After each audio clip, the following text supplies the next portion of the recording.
The end. That didn't help at all. Murdoch and Gordon. It was a lovely day on the island of Sodor, and Thomas had a plan to prank his friend Murdoch, but this was no ordinary plan.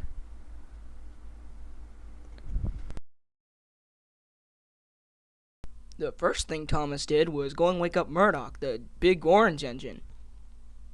"Wake up, stupid!" said Thomas, and he puffed away.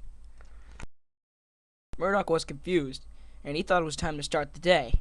He knew today he had to pull a huge freight train, so he puffed out of the shed. Meanwhile, not too far from the shed, Gordon was waiting for a signal to change, but little did he know that the signal was broken. Stupid signal never changed. Pastor's getting angry. Jeez, this day's off to a great start. This is gonna be a great day for me. Jeez. Suddenly, Gordon heard Murdoch's whistle.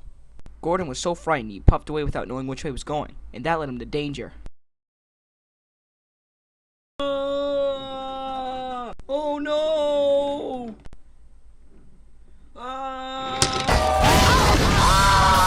Everyone died. The end. That didn't help at all. Arthur and the Points. One day, Arthur was headed to the forest to bring some wood and fuel to the machinery. Then he arrived at the junction, but the signal was up. He couldn't go. "Oh, bother," said Arthur. Just forget the signal, Arthur. Let's just go anyways. We have a deadline." And they both left. A goods train was waiting at the end of the siding, but rather unfortunately, Arthur knew nothing of this. Ah! Everyone died. The end. That didn't help at all. One day, Thomas and Fergus were having a chat about where they wanted to go. "I've always wanted to go to Bermuda. I've heard good things about that place. You know, stay at a hotel, get, like a Best Western, get some French cuisine, like Bahamas, places like that, But Thomas had a more realistic approach. "I've always wanted to go on, like, the express line, I'm tired of this branch line crap. I want to go somewhere else."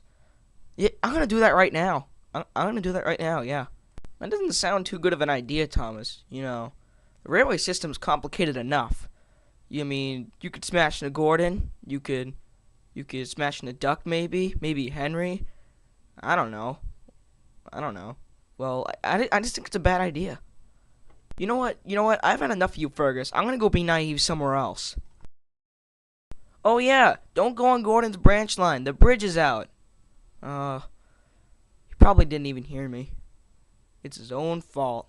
Then Thomas saw the points to go to Gordon's line. Yay! Gordon's line, here I come. Then Thomas got on the bridge, but like Fergus said, the track was out. The bridge is out! Everyone died. The end. That didn't help at all. One day, Thomas was strolling along, and then he spotted Gordon waiting at a station. "Who are you waiting for, Gordon? I heard there was a new engine in town." "Oh, that's nice. Do you know what he looks like?" "No, but I'm sure he's just some small, puny engine that I'm gonna boss around, like everyone else."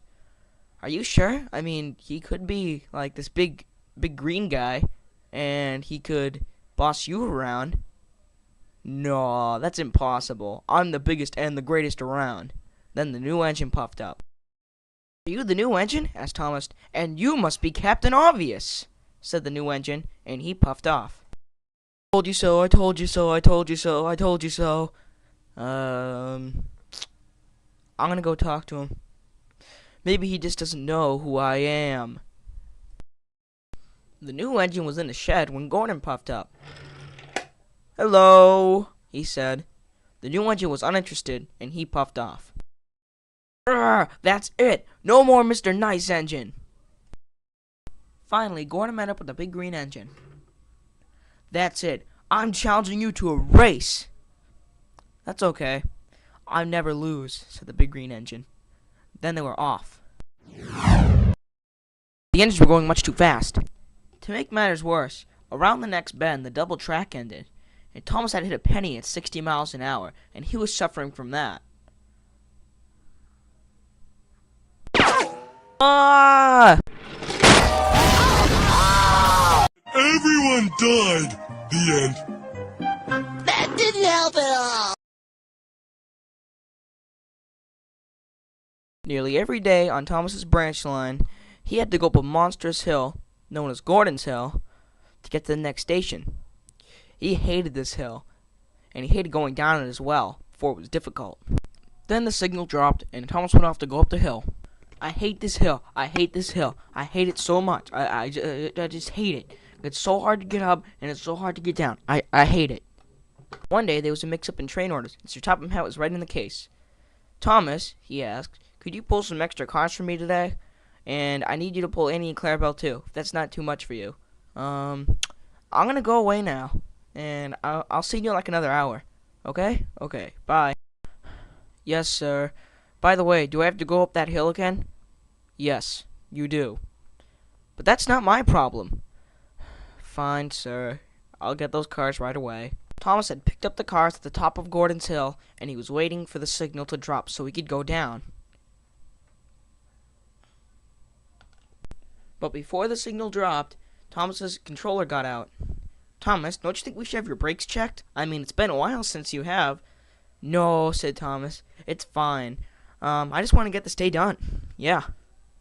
As soon as the signal dropped, he was gone. Thomas got to the top of the hill. He felt something funny.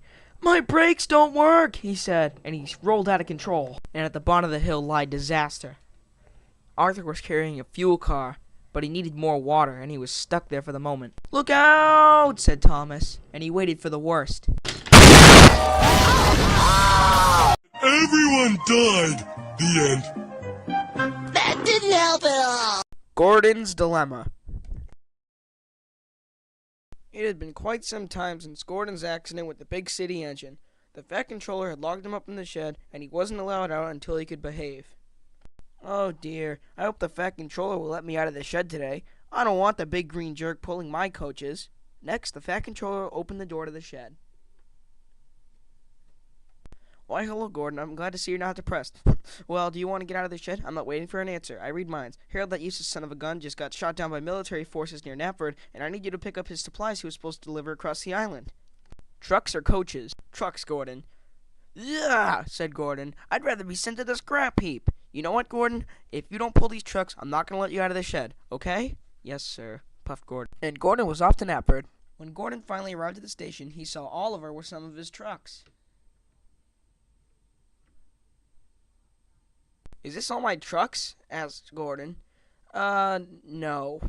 This isn't even the half of it, said Oliver. Thomas has the rest. Yeah, I'm gonna go now.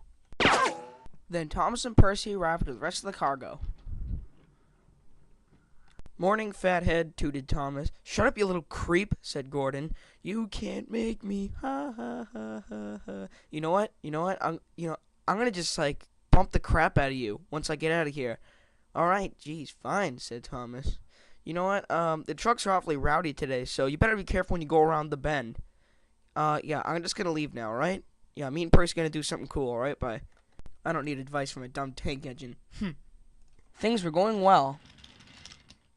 I can't believe it. Things are going well. Gordon just kept speeding up. Faster and faster he went. On his travels, he met up with Murdoch, who was on a siding. He decided to stop and have a chat. Hi, Murdoch, what's up? Ow, said Murdoch. What's wrong? One of my crank pins broke when I went around that turn. It's a very sharp turn. You know what? Said Gordon. I'm going to go around that turn so fast, I won't even know I passed it. That'll show Thomas once and for all. And Gordon rocketed away. Finally, Gordon found his common sense, but it was too late. No, I'm going to crash!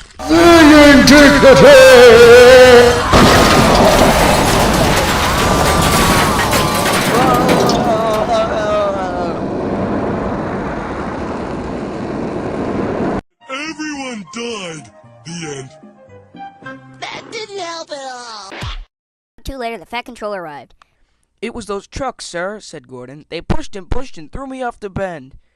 Gordon, it wasn't the trucks alone that did it. You had no common sense. Murdoch told me. That son of a... Nonetheless, I still can't trust you, so Henry and the big green engine will do your work.